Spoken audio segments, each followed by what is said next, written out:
Good evening and welcome to Poland Daily News. I'm Nicholas Richardson.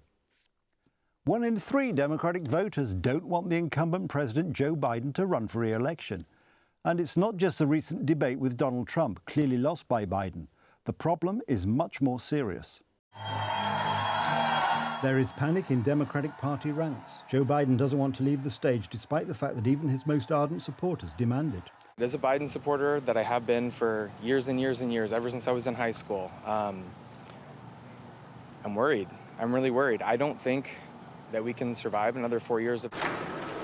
A sensational poll overseas. Donald Trump's position is so strong that a third of Democrats are demanding that Joe Biden drop the idea of re-election. So much so that any possible replacement would also lose to a Republican. The Democrats comprise current Vice President Kamala Harris, but she has even lower ratings than Biden. California Governor Gavin Newsom or Michigan State Governor Gretchen Whitmer, both of whom are losing 3 and 5 percentage points to Trump. Democrats are looking to Michelle Obama, the wife of former President Barack Obama, for salvation.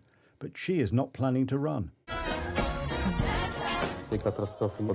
This disaster under the name of Biden can no longer be saved. It's all collapsed, hitting first of all the reputation of the superpower. America cannot afford such a weak president. US Weekly Time magazine describes what is happening in the Democratic camp in one word: panic. I would be panicking too if I were a Democrat today, and that was my nominee. I think they know they have a serious problem, but it's not just political. It's not just the Democratic Party. It's the entire country. We have a serious problem here, because we have a president who, by all appearances, is not up to the task. Here we go. It's now law. 82-year-old Joe Biden clearly has a problem.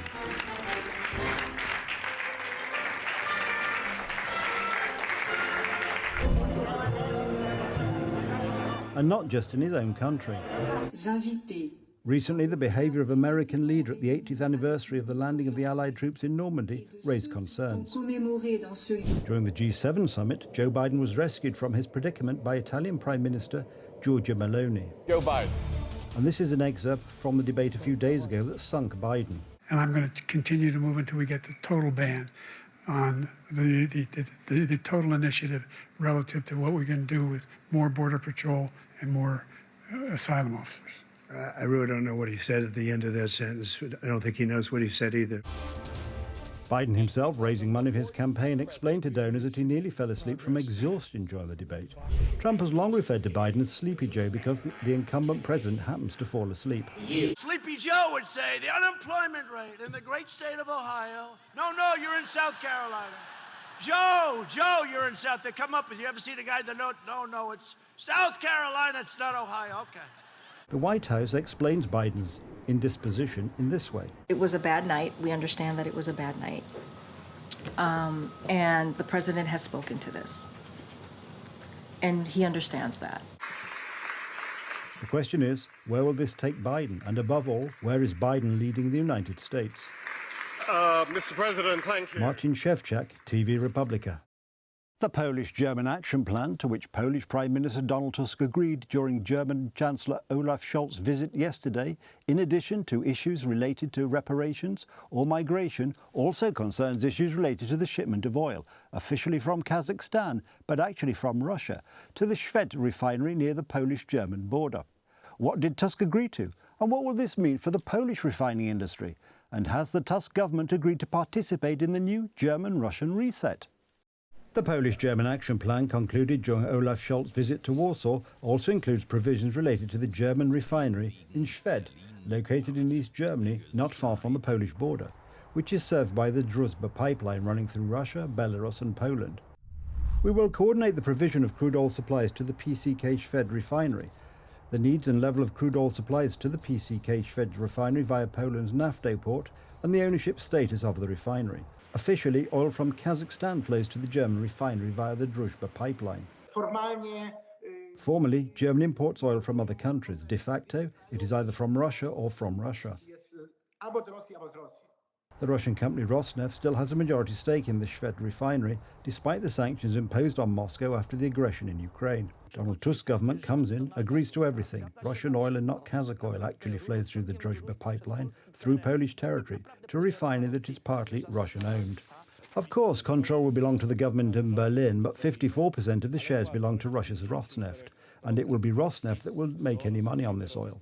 During the United Right government, there were Polish-German talks on Orlen's takeover of Russian-owned shares, but this is no longer mentioned. For what it's worth, the Tusk-Scholz plan regulates supply problems at Schwedt. In the event of disruptions to transit flows through Russia, Poland and Germany, will work closely together to maintain stable oil supplies to PCK Schwedt and security of supply in the region. Donald Tusk's government, instead of countering the Russian presence in Europe, is de facto perpetuating this sick system in which we have German-Russian energy cooperation, and Poland is to be the guarantor of that. Then there is the issue of the competitiveness of refinery products. Refineries in Poland, because of sanctions on Russia, use more expensive oil from other sources, such as Saudi Arabia. The refinery in Schwedt uses oil from Kazakhstan. With cheaper Russian oil, or possibly Kazakh oil, but this is just an exchange on paper really, it will produce a product at a much lower cost. Consequently, it will drive us out of the market. That's why there is nothing to be surprised at by Orlen's record low performance when Poland began to be ruled by the Tusk coalition. Perhaps someday we'll hear about plans to split and later sell the Polish giant. Meanwhile, the economic reset of the German-Russian duo will continue at its best. Radosław Jankiewicz, TV Republika. Donald Tusk and Radosław Sikorski are satisfied with the policy adopted towards Poland by German Chancellor Olaf Scholz. However, the President of Law and Justice reminds us that the issue of war reparations has never been resolved towards the Poles, while other nations have received compensation. Why is the Polish government forgiving specific reparations for wrongs, material and immaterial losses, in favour of Polish-German cooperation on LGBTQ and migration issues? Material reparation for all the destruction for the murders they committed. The Germans did not do this either with respect to the Polish state and with respect to many other countries, and today they are once again confirming this, which Donald Tusk is happy about. Dear Olaf, I am glad. Chancellor Scholz also speaks openly, and that is the advantage of this meeting, that in a formal and legal sense the reparations from Germany's point of view are closed.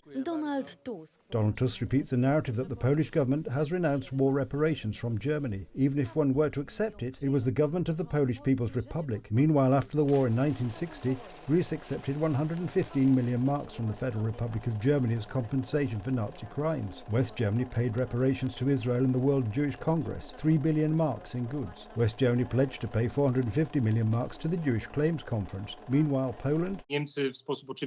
Germany is clearly discriminating against Poles because these benefits that Germany has paid over the decades were one-time benefits, paid in the 1990s by the Polish-German Reconciliation Foundation. Germany concluded bilateral agreements with Israel, but also with many other countries, with America, France, on the basis of which those who survived the hell of the concentration camps or were victims of World War II received monthly benefits. Germany paid reparations to the very Germans who were persecuted by Hitler's authorities. Polish victims received one-off payments of 500 to 1200 zloty. They were paid for years of forced labour in German labour camps or with German landlords, often for a bowl of watery soup a day. Years later, the German Chancellor spoke of responsibility and the gesture he wants to make to the Polish victims of World War II. We believe that we have this responsibility and everyone can rely on that. And, for example, the support of the elderly, of survivors. This is something that is very important to us, and in this area we will act.